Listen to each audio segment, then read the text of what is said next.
बिस्मिल्लाहिर्रहमानिर्रहीम। अस्सलामु अलैकुम। 25 जुलाई को आज़ाद कश्मीर में आम इंतखाबात हो रहे हैं। बाकी सियासी जमातों की तरह तहरीक लब्बैक भी इसमें भरपूर शिरकत कर रही है और उन्होंने अपने उम्मीदवारों का ऐलान भी कर दिया है और तहरीक लब्बैक की इंतखाबी मुहिम भी बड़े ज़ोर और शोर से जारी है।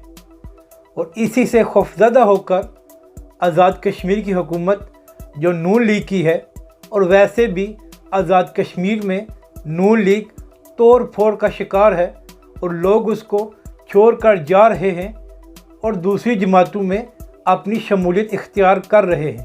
तो इस सब से खौफज़दा होकर आज़ाद कश्मीर की हुकूमत ने एक नोटिफिकेशन जारी किया है जिसमें लिखा हुआ है कि चूँकि तहरीक लब्बैक पर पाबंदी है और वो कलअदम करार हो चुके हैं, इसलिए उनको रोका जाए आज़ाद कश्मीर के इलेक्शन से।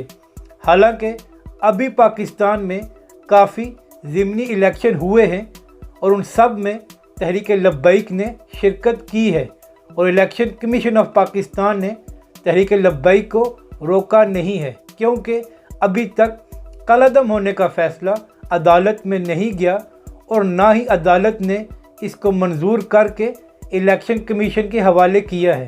तो फिर आज़ाद कश्मीर में किस तरह तहरीक लब्बैक को रोका जा सकता है?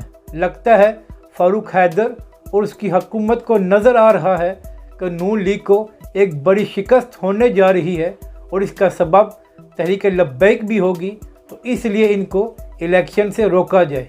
इस फैसले के बाद इस वक्त सोशल मीडिया पर आज़ाद कश्मीर की अवाम का सख्त रद्द अमल आ रहा है और ख़ास तौर पर नौजवान नस्ल इसकी शदीद मज़म्मत कर रही है, क्योंकि आज़ाद कश्मीर में बहुत से नौजवान हैं जो तहरीक लब्बैक को सपोर्ट कर रहे हैं।